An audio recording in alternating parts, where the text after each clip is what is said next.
Let me guess. You never quite fit in? But you weren't an outsider like they were. You weren't a nerd. You weren't a geek. You never got bullied or picked on. You were just kind of invisible. You're the kind of person no one ever talks about. You weren't popular. You weren't the isolated freak sitting in the corner by yourself either. You were the one who sat at the lunch table with the ordinary kids. No one popular, no one weird. You were part of the kids who were just kind of there, but nobody ever cared or noticed if you were there or not. You were the recluse with companions, the loner in a crowd. You had more acquaintances than friends, but not too many of either. Your parents never hurt you or abused you. They just kind of left you alone. Your friends never took you out on your birthday because none of them ever knew when it was. Nobody ever asked. You got invited to parties, sometimes, when they remembered you existed. But when you didn't show up, nobody missed you. You were never there, even when you were standing right in front of them. Sometimes, you think if you became a criminal, you could confess to all your crimes on the internet and never get arrested, because no one has ever paid attention to anything you do. Seems like you almost get hit by a car every time you walk out of the house, because the world always fails to notice you until the last possible second. Reading became your glorious escape. Not from an awful life, because your life was never awful, just from one where you were dying, because you were already a ghost among the living. And in books, you are alive again. Inside those stories, there are people who feel things, understand things, express things, have emotions, dreams, desires. In stories are the friends you wished you had, the kind of people you long to hang out with, the kind who uphold the morality you attempt to preserve. Honorable, loyal, devoted, virtuous, true, fun, passionate, and hilarious, crazy, alive. More alive upon those pages than any real people you ever see, and certainly more alive than you ever permit yourself to be. The most thrilling part was the magic of the words. Unread pages in a book seemed to be a maelstrom of letters, a swirling whirlpool of possibilities. Anything could happen. Like life itself, you never know where the path will lead. The very first time you read a book, it glimmers with the endless magic of any possible future. The characters are living and breathing souls. Every moment is a looking glass into a real world, a real life where nothing is imaginary at all. You feel the wind in your hair and hear their voices in your ear. You are there, living the story with them. Only after we read the words do they become solidified. Only after we read the words do they become frozen on the page, locked into an immovable position for all time. Books are only imaginary the second time. The first time you read them, they are absolutely real. Now, those of you so young you've not yet seen the inside of a high school, so new to reading, you've only just begun to see the spellbinding of book bindings, maybe wondering how the magic works. Why do you look for unpopular books?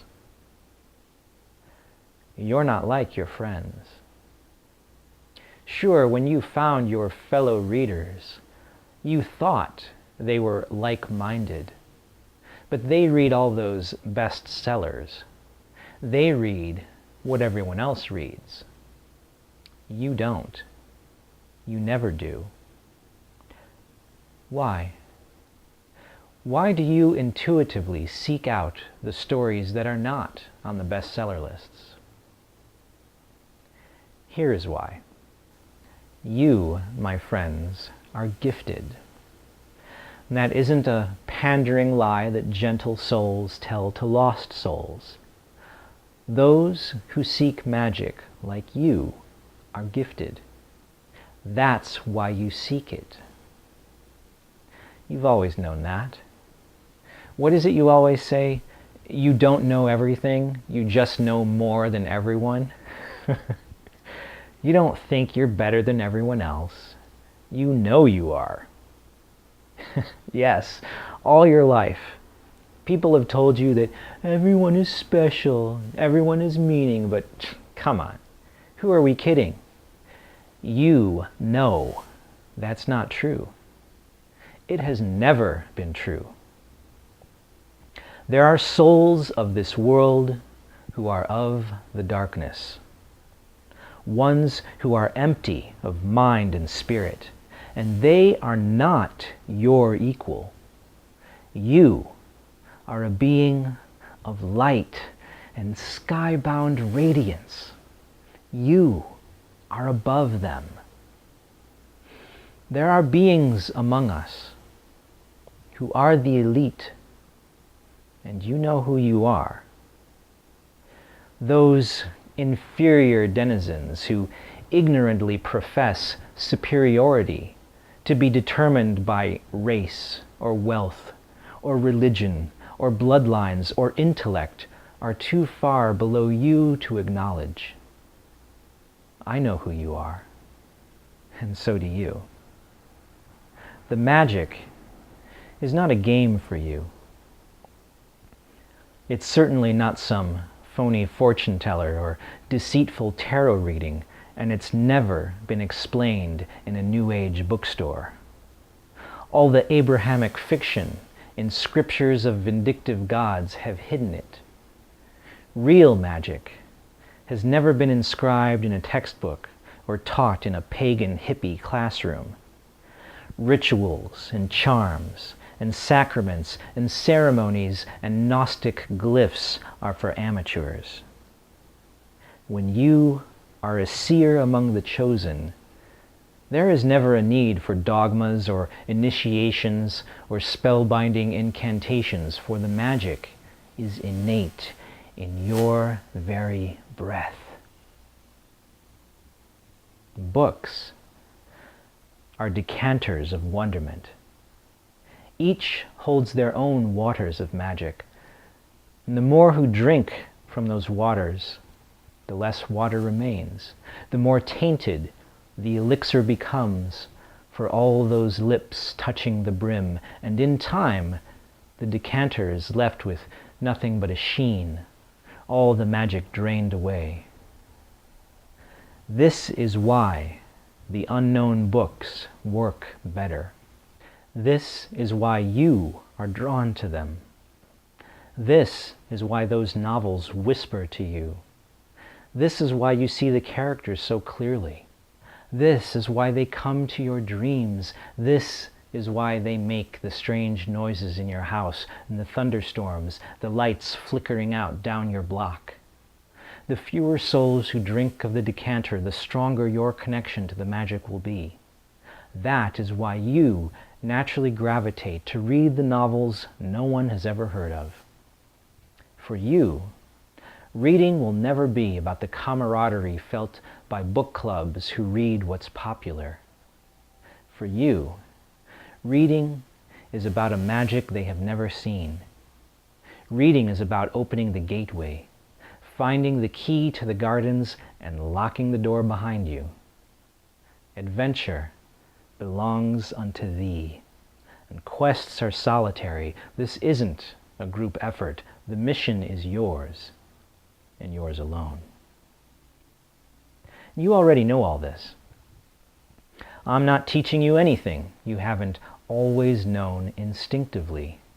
You already know everything I'm talking about, even though you've never spoken of this to a single soul. Because you know they'd all think you're crazy, wouldn't they? You'd end up being the only one at the lunch table. So, this is something you keep to yourself. No one else would ever believe you, would they? They have never lived the magic as you have, because their books are lifeless. Their books have been squeezed bone dry. Their books have lost all their magic. Perhaps most never had it to begin with. You know where to find it, and you're keeping your little secret. Now, how do I know all this? You know it's not just because I have been in the garden before you. Not just because I know the path to magic as well. How do I know the magic so well? I'm a novelist. You think I don't know how the magic works? I'm the conduit who conjures it. The ink which invokes the spell is the ghost of my marrow. Don't be ashamed of the fact that you're better than them. Not everyone is special, but always remember that you are. Stick to the path. Remain pure. Hold to the magic. We're outgunned. We don't stand a chance. There are far more of the magicless normals than there are of us, and in the end, we're going to lose. The battle was never ours to win. But be comforted in knowing the rest of your tribe is out there, though there be very few of them. But, like you, they keep fighting the good fight. They keep holding vigil for lost hopes and defying the mad gods. And one day, perhaps not until your very last day, they shall call us home. Thank you very much for watching, and until next time, you keep speaking English, America.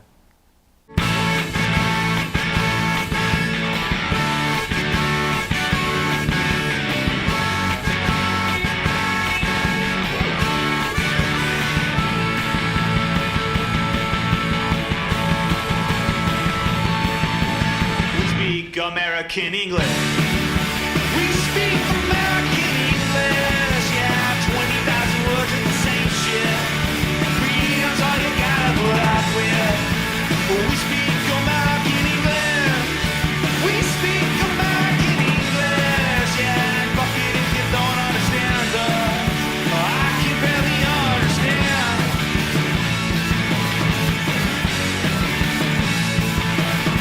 But everybody's looking toward